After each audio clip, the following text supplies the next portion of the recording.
दरभंगा जिलाधिकारी doctor Tyagarajan SM ने शुक्रवार को हायाघाट प्रखंड के बागमती नदी का दाहिना तटबंध में हथौड़ी पुल से लेकर हायाघाट तक का निरीक्षण किया। उन्होंने सर्वप्रथम बेता घोसरम्मा एवं हथौड़ी के पास चल रहे स्लूइस गेट निर्माण का कार्य का निरीक्षण किया, जहां निर्माण कार्य अधूरा पाया गया।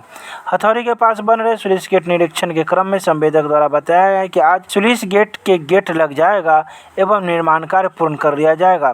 जिलाधिकारी द्वारा कार्यपालक अभियंता एवं कार्यकारी एजेंसी को जल्द से जल्द स्लूइस गेट निर्माण कार्य पूर्ण कराने का निर्देश दिया। निरीक्षण के दौरान कार्यपालक अभियंता, बाढ़ नियंत्रक प्रमंडल हथौड़ी एवं कार्यकारी एजेंसी के द्वारा कराए जा रहे तटबंध मरम्मती कार्य बिल्कुल असंतोषजनक पाया। उन्होंने कड़ी चेतावनी देते हुए कार्य की प्रगति में सुधार लाने के भी निर्देश दिए।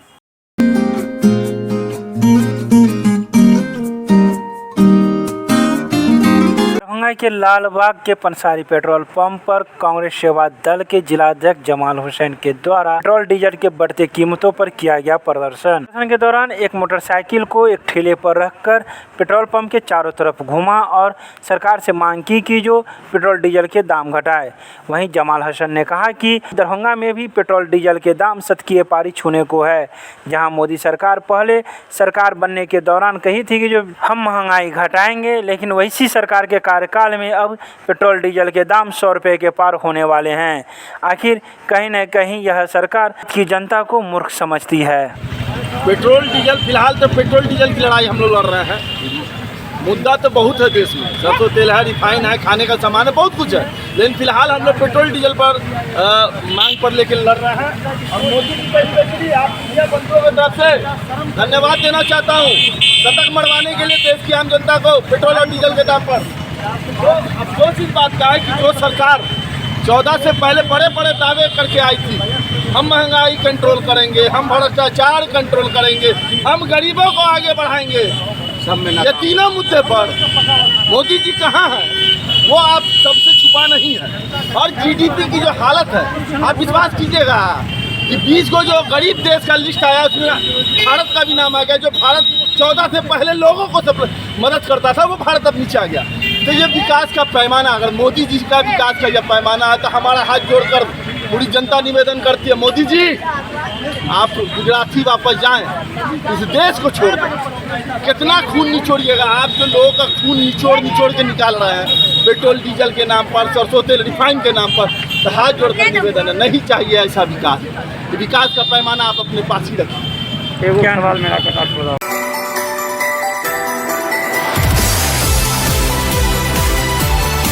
अनलॉक 1 की प्रक्रिया प्रारंभ होते ही दरभंगा शहर के कई चौक चौराहों पर जाम की समस्या अब आम बन गई है।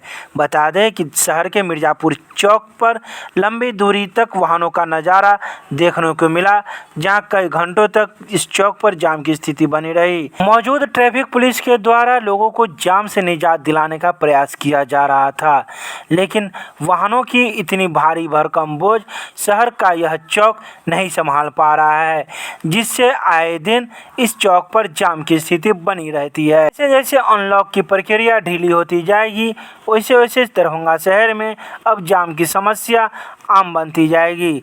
अब जिला प्रशासन इन ट्रैफिक जाम की समस्याओं को निजात किस प्रकार से यहाँ के लोगों को दिलाती है, यह देखने की बात है।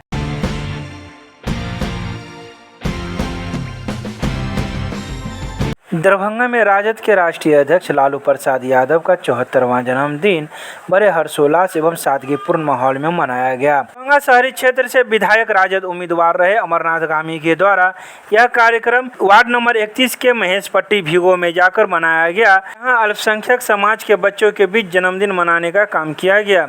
उस मोहल्ले में मात्र 2 घर महादलित परिवार है, बाकी सभी परिवार मुस्लिम हैं। उनके बच्चे का शैक्षणिक स्तर देख वहां के सौहार्दपूर्ण वातावरण का अनुभव किया गया और 2 बेटी जो 10वीं की परीक्षा में प्रथम स्थान पास की थी, उसे नए कपड़े देकर सम्मानित किया गया। बाकी बच्चे को ब्रेड, बिस्किट, मैगी, टॉफी आदि कई सामानों का वितरण किया गया।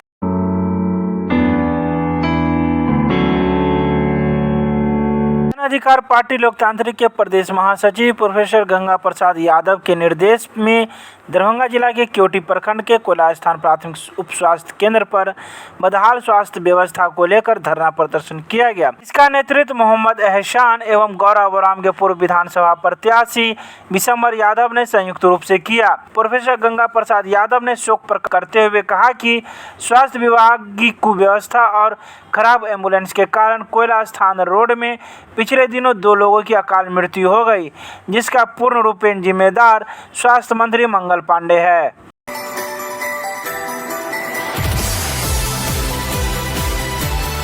दरभंगा के मिथिला विश्वविद्यालय परिसर में स्थित बाबा नागार्जुन की मूर्ति पर उनकी 110वीं जयंती के अवसर पर किया गया माल्यार्पण। इस माल्यार्पण कार्यक्रम में मिथिला विश्वविद्यालय के कुलसचिव डॉक्टर मुश्ताक अहमद, परीक्षा विभाग के परीक्षा नियंत्रक, विद्यापति सेवा संस्थान के महासचिव सहित कई लोग मौजूद थे, जिन्होंने बाबा नागार्जुन की मूर्ति पर माल्यार्पण किया। बता दें, वहीं विद्यापति सेवा संस्थान के महासचिव ने भारत सरकार से बाबा नागार्जुन को पद्म विभूषण देने की मांग की है। वहीं कुलसचिव ने बाबा नागार्जुन के जीवन वृत्त पर चर्चा की। लोगों ने भूमिका निभाई, उसमें भारतीय साहित्य के स्थापित सर्वमान्य लेखक, रचनाकार, बुद्धिजीवी और उससे भी ज़्यादा कि भारत के सर्वांगीण विकास, खास करके ग्रामीण विकास के प्रति चिंतक बाबा नागार्जुन ने जो भूमिका निभाई है वो अद्वितीय है।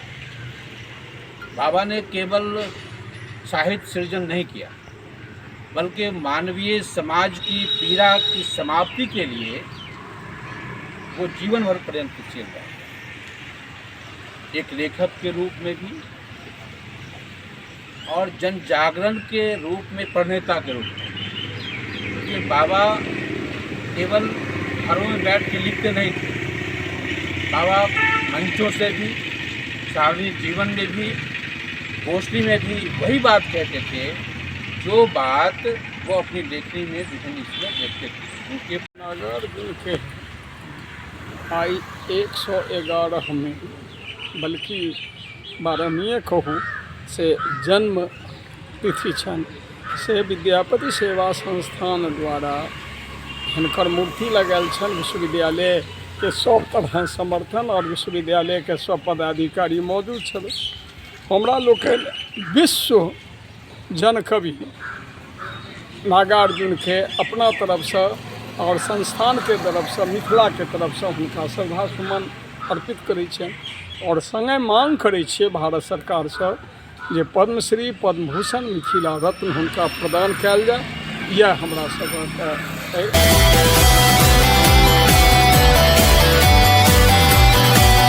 दरभंगा में वार्ड नंबर 16 के ज्ञान भारती पब्लिक स्कूल में वार्ड के लोगों को दिया गया कोविड का टीका।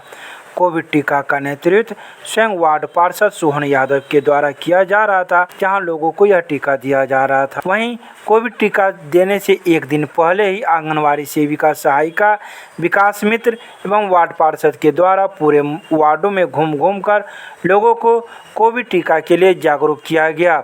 इसके बाद भी कई लोग आने से बचते रहे, लेकिन वार्ड पार्षद के द्वारा सभी आंगनवाड़ी सेविका, सहायिका को बार बार निर्देशित किया गया कि सभी लोगों को जाकर कहे कि कोविड का टीका ले, इससे कोई नुकसान नहीं होगा।